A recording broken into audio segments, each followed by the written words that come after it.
যে প্রত্যেকটা VAT calculation হবে আউটপুট ভ্যাটের উপরে এবং ইনপুট ভ্যাট ক্রেডিট নেবে, ফলে প্রত্যেকে ইনভয়েস নেবে এবং একজন একজনকে খামচা দেবে, ভাই আমার ইনভয়েসটা দাও, আমার নাইলে কিন্তু আমি ক্রেডিট নিতে পারবো না।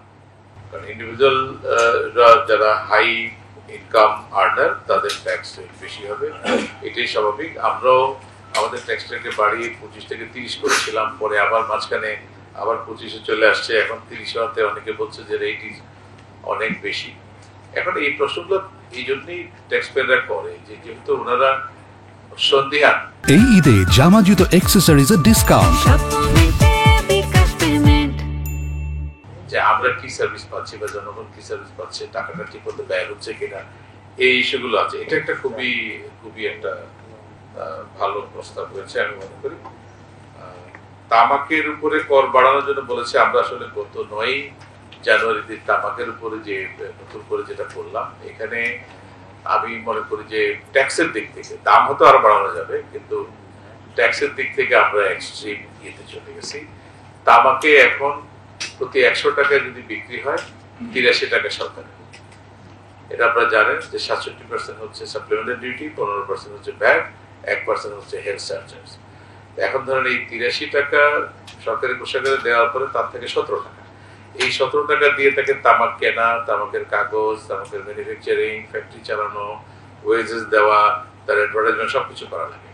তো ট্যাক্স বোধহয় আর বাড়ানো যাবে না, তবে আমরা এরপরে যেটা করতে পারবো যে ধীরে ধীরে দামটা বাড়িয়ে মানে সিগারেটকে নিরুৎসাহিত করার মনে করি। এটা একটা ভালো কাজ করেছে। ভ্যাটের হার সিঙ্গেল রেটে 7% করা, এটা অনেক বেশি কম। আমাদের পার্শ্ববর্তী দেশেও 9-18%, 9-18% ভ্যাট নেয়। আপনারা তো নিজেরাই বলেছেন যে আমরা এলডিসি গ্রাজুয়েশনে যখন যাচ্ছি তখন আমরা আমাদের কাস্টম ডিউটি যেখান থেকে এখনো আমাদের 1/3 রেভিনিউ আসে, এইখানকার ডিউটি স্ট্রাকচারটা আমাদের রেশনালাইজ করতেই হবে। যদি সেটা করি ওখান থেকে কিন্তু আমার অনেক টাকা আয় করবে। তো এই আয়গুলো কিন্তু আমার বাড়াতে হবে ভ্যাট এবং ট্যাক্স। ভ্যাটের ক্ষেত্রে যেটা টোটাল ইনডিসিপ্লিন হয়ে আছে, আপনার আসলে 7% ভ্যাট করা লাগে না। আপনি যদি ইনপুট ভ্যাট ক্রেডিট দেন এবং স্ট্যান্ডার্ড ভ্যাট করেন, তাহলে কিন্তু ইফেক্টিভ ভ্যাটের হার কিন্তু অনেকের জন্য ইভেন লেস দেন 1% হয়ে যায়। যেমন আমি একটা ছোট্ট একটা গ্ল্যারিং এক্সাম্পল দিই, সব জায়গায় বলি এটা, যে আমরা যে কাপড়টা কিনি, আমি একটা শার্ট কিনলাম 1000 টাকায়, আমি 150 টাকা ভ্যাট দিলাম, এটাই হলো চূড়ান্ত ভ্যাট। এই 150 টাকাটা কিন্তু সরকার 6টা স্টেজে আদায় করে। কারণ কাপড়ের জন্য প্রথমে লাগলো তুলা, তুলাতে আমরা প্রথমে ভ্যাট নেব পুরোটাই ভ্যালু এডিশন, তুলা থেকে হবে সুতা, সুতাতে আবার ভ্যালু এডিশন হবে।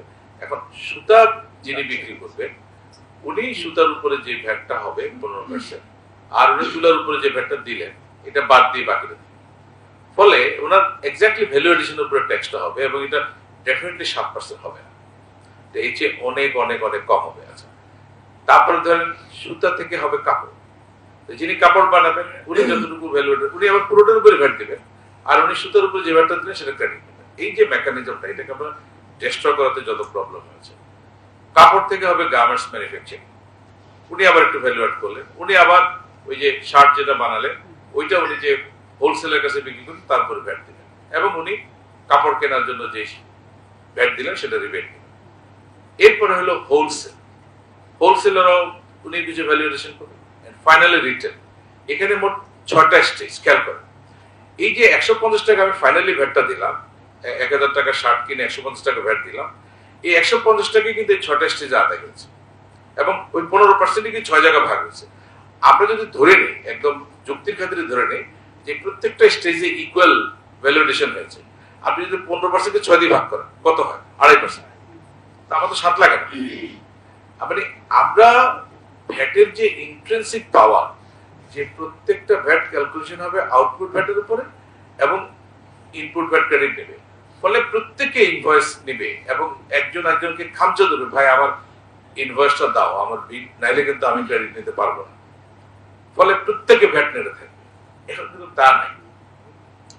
এই জায়গায় যদি ঠিক করতে না পারি, আমরা ধরেন এখন 15 আছে, হয়তো একটু কমানো সম্ভব, কিন্তু এই যে সিঙ্গেল রেটে ভিএটি ইম্পোজ করে, এখন ধরুন এক একজনের মনে হলো যে আমার ভ্যাটটা কমায় দেন, এই যে কালচার আমরা শুরু করলাম লম্বা সময় ধরে ভ্যাটের আইনটাকে আমরা ডিস্টর্ট করলাম, 12 সালে এসে আবার নতুন আইন করলাম, সেটাও আবার ডিস্টর্টেড করে 19 সাল থেকে কার্যকর করলাম। মানে ভ্যাটের যে শক্তি সেটাই ছিল হলো এটা অ্যাকাউন্টিং বেসড এবং এটা ইনভয়েস বেসড। সেটাকে যখন আমরা নষ্ট করে ফেললাম, এখন আর ভ্যাট গ্রোথ হচ্ছে না। আপনি যদি একটা গাছে যদি মূল কেটে দেন আর যতই পানি ঢালেন এটি বড় হবে।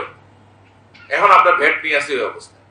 আমাদের ভ্যাটের যে মূল শক্তি সেটাকে আমরা সমূলে উৎপাদন করে ফেলছি, করে এখন বলছি যে হ্যাঁ ভ্যাটের আদায় কেন করতেছে না, আর ব্যবসায়ীরা হয়রান হচ্ছে। যেমন আমরা এবার ট্রেড ভ্যাট করলাম 7.5%, এটা তো আজগুবি কথা। 7.5% ট্রেড ভ্যাট করা মানে হলো আপনার 50% ভ্যালুয়েশন। এটা কি সম্ভব? সম্ভব না। এখন এটা কেন করছি? আমরা ওনাদেরকে বলছি না, আপনি 7.5 দেওয়ার দরকার নেই, আপনি 15% স্ট্যান্ডার্ড ভ্যাট দেন, আর আপনি যে কেনার সময় যেটা দিলেন সেটা ক্রেডিট দেন। অর্থাৎ আমরা আবার ডিসিপ্লিনটাকে ফেরত আনতে চাই। আপনারা দয়া করে এটাকে আমাদেরকে সহযোগিতা করেন, এটা খুবই জরুরি। মানে এটা যদি আমরা এই বাজেটে কি এরকম দেখতে না, পাবো? এই বাজেটে আমরা সবাই তো একমত হবে না। আমরা যেটা বলছি, যেমন ধরেন আমি অ্যাডভোকেসি করতে পারি, আমি অ্যাজ এ সিটিজেন বলছি এখানে, চেয়ারম্যান হিসেবে না, আর আমার কিন্তু সিদ্ধান্ত নেওয়ার ক্ষমতা নাই। খেয়াল করেন, আমি কিন্তু আপনাদের মতোই, আপনারা যেরকম ইনফরমেশন দিচ্ছেন আমি এরকম ইনফরমেশন নিচ্ছি। নেওয়ার পরে আমরা একটা মানে প্রস্তাব, একটা জিনিস আমরা মোটামুটি উপস্থাপনা আমার উপদেষ্টা আমাদের কাছে করবো, এরপরে মাননীয় প্রধান উপদেষ্টার কাছে যাবেন, ওখানে আরো বড় ফোরামের ডিসকাশন হবে, তারপরে নীতিগত সিদ্ধান্তটা হবে। আমরা কিন্তু এখানে বসে কিন্তু কোনো সিদ্ধান্ত দিতে পারি না যে এটা করে ফেলবো, এটা হয়ে যাচ্ছে।